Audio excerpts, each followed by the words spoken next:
15 दिन तक रची साजिश, टारगेट पर थे 30,000 भाईजान। लोगों को हानि पहुंचाने के लिए टोटल 30,000 कैप्सूल ऑर्डर की थी ऑनलाइन और साथ ही में 50 किलो जिंक फॉस्फाइड ऑर्डर किया था। मुहर्रम पर जहरीली साजिश का राज पकड़ा गया, आरोपी फैयाज। बहुत बड़े पैमाने पे एक प्रोसेशन में आए हुए लोगों को टारगेट करके हज़ारों लोगों को इसने टारगेट करने की कोशिश की है, उनको क्षति पहुंचाने की कोशिश की है। कैप्सूल में भरा जहर लोगों को बताया पेन किलर। मुंबई में मुहर्रम के दिन एक तरफ जुलूस निकल रहा था तो दूसरी तरफ एक बड़ी साजिश रची जा रही थी। दवा के नाम पर जहर से भरे कैप्सूल बांटे जा रहे थे और टारगेट पर 1, 2 या 3,000 नहीं, 30,000 से ज्यादा लोग थे। ये वही शख्स है जो मुहर्रम के जुलूस के दौरान लोगों को पेन किलर के नाम पर मौत बांट रहा था। नाम है फैयाज प्रेमजी।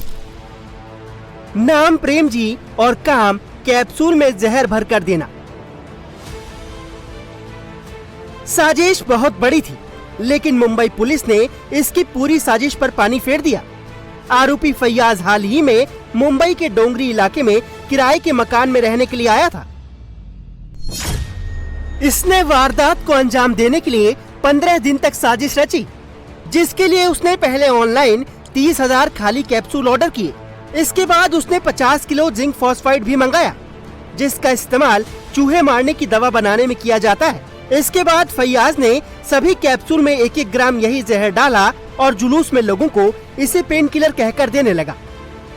इसने इस पर्टिकुलर प्रोसेशन को टारगेट करने के लिए पिछले 15 दिनों से तैयारी की और इसने इस साजिश के तहत 50 किलो जिंक फॉस्फाइड नाम का जो डेंजरस और पॉइजनस केमिकल है वो इसने मंगवाया और इसने स्टॉक किया और इसने 30,000 एम्प्टी कैप्सूल्स ऑर्डर की ऑनलाइन और फिर इसने उन कैप्सूल्स में जिंक फॉस्फाइड को भरा और ऐसे एक कैप्सूल का स्टॉक तैयार किया और इस बहाने से कि ये एक पेन किलर मेडिसिन है वो प्रोसेशन में लोगों को बांटने लगा और कुछ लोगों ने उसको लिया और कंज्यूम किया और कुछ लोगों की तबीयत खराब हुई है। कई लोगों ने ये जहरीला कैप्सूल आरोपी फैयाज प्रेमजी से लिया। जानकारी के मुताबिक 10 से 12 लोगों ने ये कैप्सूल खाया भी, जिनकी तुरंत तबीयत खराब हो गई। कुछ लोग गंभीर रूप से बीमार हो गए, जिनका मुंबई के निजी अस्पताल में इलाज चल रहा है। ये काम करके आया तो दवा बांटने से दवा खाया लेके, फिर उसके बाद मैं सही था। घर तक जाते जाते तक फिर रास्ते में उल्टी आया। तो कैप्सूल खाने के बाद आपकी तबीयत खराब हुई? हाँ, उल्टी बेकार आया और कमजोरी सा लगा बस। दरअसल जिंक फॉस्फाइड एक बेहद विषैला केमिकल है, जिसका इस्तेमाल मुख्य रूप से चूहों और अन्य छोटे जीवों को मारने के लिए किया जाता है। ये इंसान के खाने के लिए बिल्कुल नहीं होता और अगर गलती से या मिलावट के रूप में शरीर में चला जाए तो ये गंभीर रूप से बीमार कर सकता है। इसकी वजह से उल्टी, पेट में तेज दर्द, सांस लेने में तकलीफ, बेहोशी और गंभीर मामलों में कुछ अंग प्रभावित हो सकते हैं। वहीं समय पर इलाज न मिलने पर ये जानलेवा भी हो सकता है। अंदाजा लगा सकते हैं कि साजिश कितनी डेंजरस थी। हालांकि मुंबई पुलिस को जैसे ही इसकी खबर मिली तो उन्होंने फौरन पड़ताल करके पुणे के रहने वाले फैयाज प्रेमजी को गिरफ्तार कर लिया। इसके बाद जब पुलिस ने इसके ठिकाने की जांच की तो वहां से करीब 14,900 वही जहरीले कैप्सूल बरामद हुए, जो ये मुहर्रम जुलूस के दौरान दर्द की दवा बताकर बांट रहा था। आरोपी फैयाज का ईरान और इराक कनेक्शन भी सामने आया है। फैयाज 2025 में ईरान और इराक गया था, जिसके बाद पुलिस आरोपी के बैकग्राउंड की जांच में जुट गई है। ये बात तो तय है कि ये बहुत बड़े पैमाने पे एक प्रोसेशन में आए हुए लोगों को टारगेट करके हज़ारों लोगों को इसने टारगेट करने की कोशिश की है, उनको क्षति पहुंचाने की कोशिश की है using a dangerous poisonous chemical.